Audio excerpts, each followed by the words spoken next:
작은 자를 세우시는 하나님의 열심, 이렇게 말씀의 제목을 지었습니다. 작은 자를 세우시는 하나님의 열심을 오늘 우리는 이 본문을 통해서 알고 있지만 다시 한번 상고해 보기를 바랍니다. 제목 짓기가 참 어렵습니다. 특히 이제 이 말씀은 성경에 유일하게 표현된다고도 볼 수 있는데요. 작은 자가 1000명을 이룬다.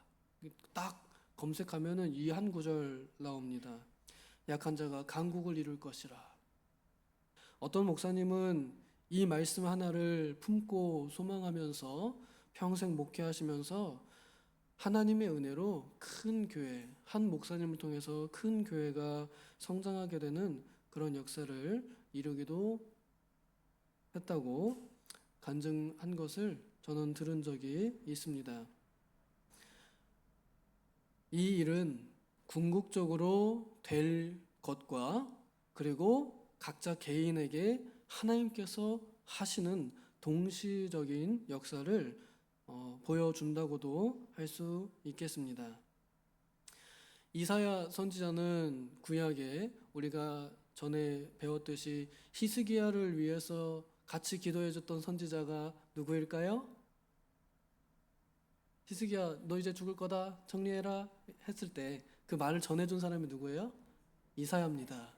그리고 히스기야가 이사야 목사님 저를 위해서 기도해 주세요. 그래서 이사야 선지자도 기도하면서 길을 가고 히스기야도 열심히 기도해서 히스기야가 낫겠다라는 응답을 전해준 사람도 누구예요? 이사야입니다. 바로 그 이사야 선지자입니다. 그 구약의 이사야 선지자는 많은 왕들을 함께 동역하면서 선지자의 역할을 감당했던 사람이고, 또 이제 유대 그 기록에 의하면 나중에 톱으로 이렇게 그 순교를 당한 것으로 남아 있습니다. 굉장히 이 어려운 시기, 이제 나라가 자꾸 침략을 받아요. 북쪽에 아수르가 쳐들어오고 이스라엘 백성들은 타락해서 자꾸 왔다 갔다 하고 하나님만 섬기면 좋겠는데 하나님만 섬기질 않아서 문제가 되는 그 상황 가운데에서 말 안 듣는 이 이스라엘 백성들을 향한 하나님의 심판과 구원의 복음을 전하는 구약의 이 전도자였습니다.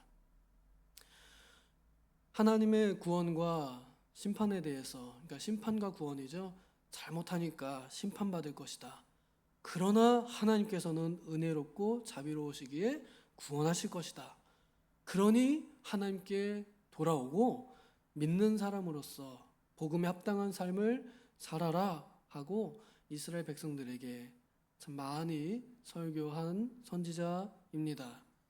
구약에 길게 설교했던 사람 두 사람 꼽으라 그러면 여기 이사야와 그 다음 나오는 예레미야입니다.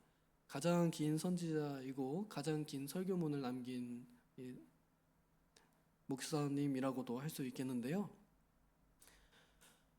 특별히 이사야 선지자가 구원에 대해서 설교할 때에 남은 자 사상을 많이 강조를 했습니다.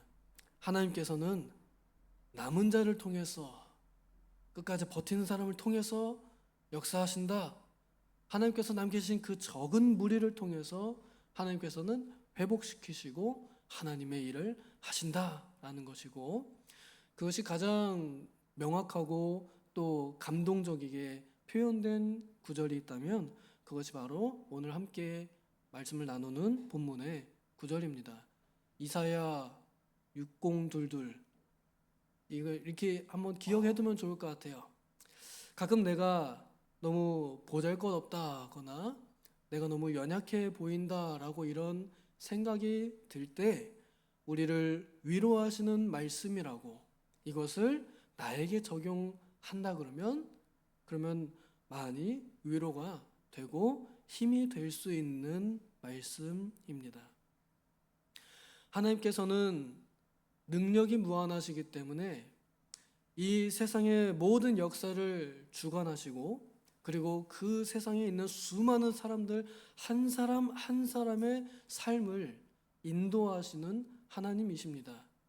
사람으로는 내 자식 한 사람 키우는 것도 버겁고 그것도 내 뜻대로 안 되지만 하나님은 한 사람 한 사람을 아주 세밀하고 아주 뜨겁게 자신의 뜻대로 하나님의 영광을 위하여 인도하고 계시다는 것을 우리는 믿습니다. 여기 60장도 시간이 되면 전체를 다 같이 보면 좋고 또 그 뒤에 나오는 61장까지 이어서 같이 보면 참 좋겠습니다만 언젠가 그런 기회가 오면 좋겠습니다만 오늘은 이 한 절만 좀 보도록 하겠습니다. 이 이사야 이제 후반 부분 마지막 부분은 궁극적으로 도래할 하나님의 나라 곧 천국에 대한 이 말씀을 많이 선포하는 중에 있습니다. 일어나라, 빛을 발하라.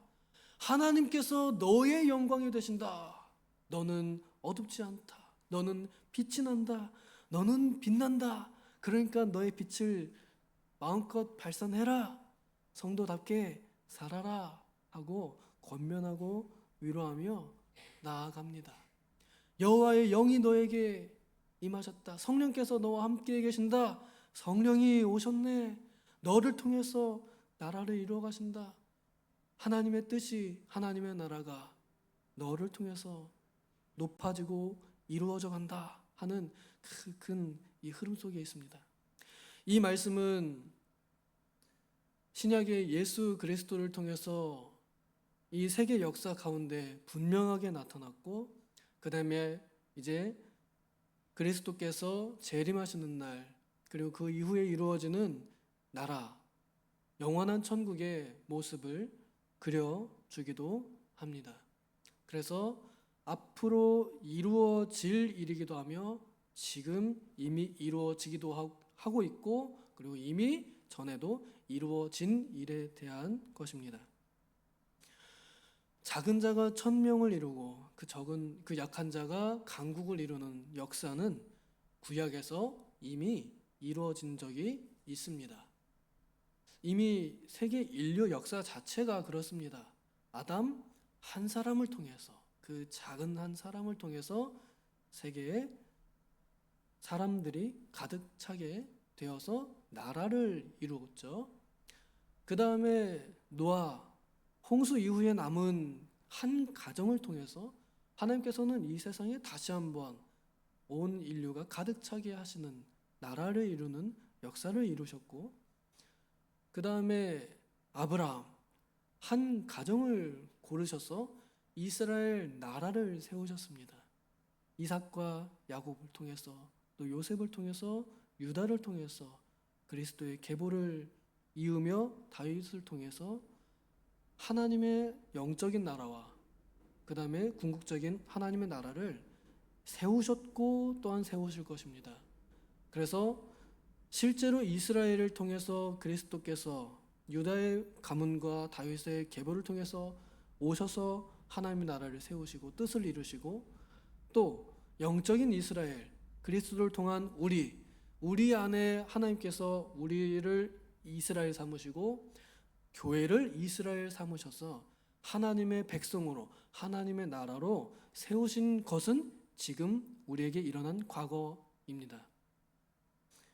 그리고 앞으로도 우리를 통해서 하나님께서는 그 한 사람이 천명을 이루게 혹은 천명을 상대하게 혹은 나라를 이루게 하실 것입니다. 우리는 이러한 믿음을 가지고 살아가는 팩이 있는 성도들입니다. 그러니까 한 사람이 있고 없고는 차이가 엄청나게 큰 겁니다. 왜냐하면 한 사람은 하나님께서는 바로 그 한 사람을 통해서 역사하시기 때문에 한 사람이 무척 소중하고 귀하다는 것입니다. 오늘 우리 새벽에 한 20명 남짓 이렇게 모여 앉아 있는데 일기 당천의 성도라 그러면 지금 여기 몇 명이 앉아 있는 거예요?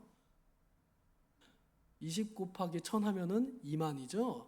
2만 명 교회의 규모가 지금 여기 앉아 있는 거라고 생각해도 됩니다.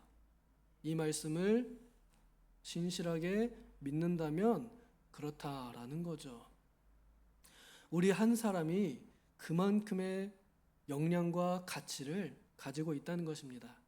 단순하게 숫자적으로만 계산하면 좀 그래도 어느 정도 감이 오죠. 근데 단순히 1000명뿐일까요? 단순히 1000이라는 숫자일 뿐일까요? 무한하신 하나님께서는 그 가치의 무한함을 1000이라는 숫자를 통해서 우리에게 얼마나 실제적이고 또 얼마나 큰지를 보여주시는 표현입니다. 그러니까 그냥 숫자적으로 한 사람당 1000명 이건 아니에요. 어떤 분은 한 목사님이 10만 명, 뭐 10,000명 이런 교회를 세우게 되는 역사에 쓰임 받잖아요. 그러니까 숫자적으로 다 계산 못 합니다. 의미적으로 우리는 정말 한 사람이 1000명의 그 가치를 가지고 있다. 또 그러한 그 강력함을 가지고 있다. 이렇게 생각을 해보면 좋겠습니다. 그러니까 내가 없으면 뭐예요? 1000명이 훅 빠져나가는 거예요. 그러니 누구도 우리가 가는 이 믿음의 길에서 탈선하거나 중도 하차하거나 포기하거나 그러지 않으면 좋겠고, 또 나 스스로 혼자 넘어지면 아이 나 하나쯤이야 라고 이렇게 생각하면 안 된다는 거죠. 적어도 우리가 실제적으로 눈에 보고 또 살로 닿는 이 영향력은 그래도 한 5명이나 10명 남짓 될 거라고 저는 생각합니다. 한 가정에 그래도 한 4명 가족 지금 한 그 정도는 되잖아요. 혹은 둘이라도, 혹은 내 친구들이라도, 혹은 교회 안에 있는 친한 사람들이라도 내가 혼자 실족해서 내가 혼자 넘어지면 그 넘어짐은 나 혼자만의 넘어짐이 아니라는 거죠. 반드시 영향을 주게 되어 있어서 내가 넘어지면 내 자식들도 넘어지게 되고 내 남편도 아내도 넘어지는 영향을 받게 되어 있고 같이 신앙생활 즐겁게 하던 사람들도 영향을 받게 됩니다. 그래서 나 하나쯤 안 나가도 되겠지, 나 하나쯤 안 해도 되겠지 이런 마음을 가지시게 되면 그 이상의 더 큰 손해가 난다는 것을 기억해야 하겠습니다. 왜냐하면 하나님께서는 그 작은 나 하나쯤을 통해서 역사하시기를 기뻐하시기 때문입니다. 세상 사람들은 나 하나쯤을 보지 않습니다. 나 하나쯤 없어도 세상 잘 돌아간다고, 넌 그냥 없어도 된다. 이게 세상이지만 하나님의 입장에서, 하나님의 시선에서는 아니에요. 반드시 내가 너를 통해서 할 일이 있다. 그러니까 포기하지 마라. 이게 하나님의 말씀입니다. 1000명을 이루는 일, 강국을 이루는 일, 그 약한 작은 자를 통해서 하실 하나님의 뜻이 있다는 것이죠. 하나님의 나라를 만들어가는 일, 세워가는 일입니다. 그 일이 잘 나타나는 곳이 바로 교회입니다. 교회는 하나님 나라의 모형이기 때문에 교회의 모습을 만들어가는 일이 하나님 나라의 모습을 만들어가는 일이라 생각할 수 있겠습니다. 내가 교회로서, 나 스스로가, 그 다음에 내가 속한 교회가, 그리고 내가 있는 가정이, 내가 있는 직장이, 내가 만나는 모임이 교회가 되도록, 하나님의 나라가 되도록 하는 것, 그것이 곧 하나님께서 나를 통해서 하시는 일입니다. 여기 때가 되면 나 여호와가 속히 이루리라 말씀하셨는데요. 때가 될 때까지 내버려뒀다가 갑자기 하신다는 게 아니에요. 그 때가 되기까지 하나님께서 역사하고 계신다는 것이고, 그때는 사실 언제나 그때가 그때입니다. 우리는 어느 때나 갑자기 되려나라고 이렇게 기대를 하지만 하나님의 시각에서는 항상 그때가, 그러니까 그 순간순간이 하나님의 때입니다. 하나님은 한시도 쉬지 않으시고 그 때를 위하여, 그 때를 놓치지 않고 그때 해야 할 일을 하고 계십니다. 여기 속히 이루리라, 빨리 이루리라 하는 건 시간적으로라기보다, 물론 시간적으로도 그렇지만 저는 심정적으로 하나님께서 이 열심히 뜨겁게 빨리 하고 싶어 하는 그 감정을 나타내 주신 말씀으로 이해합니다. 우리가 배고프면은 빨리 뭐 하고 싶어요? 빨리 밥 먹고 싶잖아요. 그렇죠? 목마르면 어때요? 빨리 물 마시고 싶죠? 배고프고 목마른데 천천히 먹어야겠다. 좀 이따가 마셔야겠다. 그럽니까? 아니죠. 배고프고 목마르면 빨리 먹고 마시고 싶어 하죠. 그 열심이 특심이어 가지고 빨리 내려가서 국수 먹어야지 하고 빨리 누구보다 빨리 내려가려고 하는 그 빨리, 그 뜨거움, 그 열심입니다. 우리 학생들이요, 학교에서 급식 시간만 기다렸다, 딱 종치면 그냥 바로 내려가서 빨리 밥 먹으려 하는 그 열심입니다. 하나님께서는 하나님의 뜻이, 하나님의 나라가, 하나님의 영광이 나타나기를 간절히 원하시고 또 기뻐하셔서 그 일이 빨리 되면 좋겠다 하는 그런 열심을 가지고 계십니다. 우리가 너무 우리가 너무 여유로운 거 만만한 것 같아요. 아유, 언젠간 하시겠지 이러고서는 하나님은 성격이 막 급해가지고 죽겠는데 막 우리는 아이고 좀 나중에 할게요. 저 순종하는데 빠르지 못한 것 같습니다. 그러나 하나님은 그러한 우리의 이 느긋함이나 혹은 우리의 게으름까지도 사용하셔서 열심히 하나님의 일을 이루십니다. 우리의 연약함을 통해서 하나님께서는 역사하십니다. 그렇다고 해서 우리의 연약함이 그저 다 유익하다 또 다 정당하다 하기는 좀 염치가 없지만 하나님은 그만큼 여유로우시고 그만큼 능력이 있으시다 하는 거죠.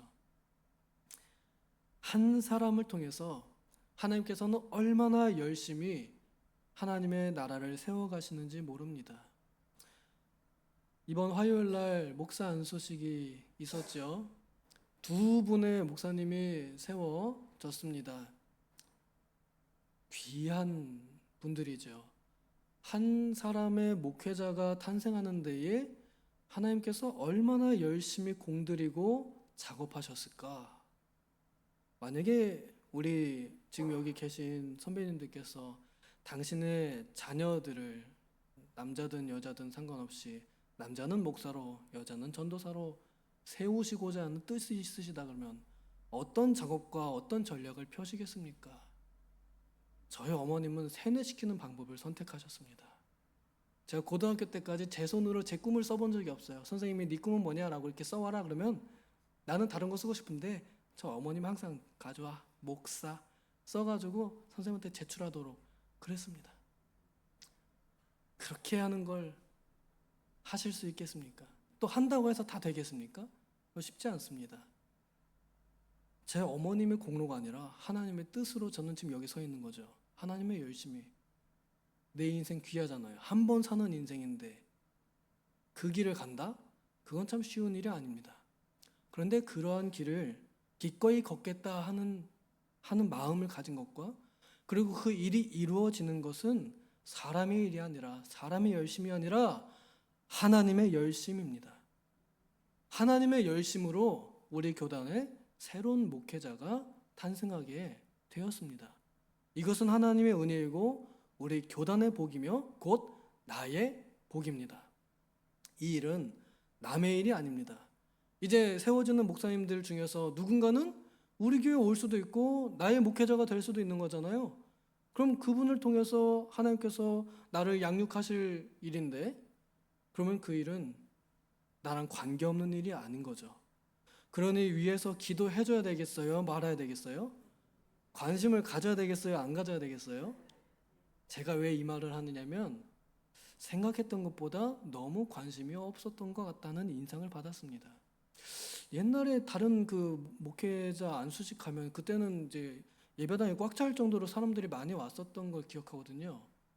근데 이번에는 생각보다 많이 단아하게 거행되었던 것 같습니다. 목사님들도 후배 목사님이 이렇게 세워지는 그 축하하는 자리에 혹은 감사하는 자리에 가서 축하해주고 감사할 만도 한데 안수위원 이외에는 우리 목사님 정도 가신 것 같아요. 저는 그걸 보고 충격받았습니다. 아, 이걸 남의 일이라 여기나 보다. 사실 목사 안수식이 굉장히 중요한 일이고 결국에는 거기에 세워지는 목사님들이 많아야 이제 앞으로 우리 교단에 또 다른 목사님들이 우리 선배님들이 했던 그 사역, 곧 하나님의 뜻을 이루고 하나님의 나라를 세우는 일을 잘 이어받아서 이 개신 교단을 통해서 세워가시는 하나님의 뜻이 이루어질 텐데, 이어갈 텐데, 근데 은퇴하시는 분들은 더 많은데 세워지는 분들은 더 적어요. 적을수록 어때요? 더 귀하잖아요. 그런데 별로 관심이 없는 것 같습니다. 라는 그런 생각이 들어요.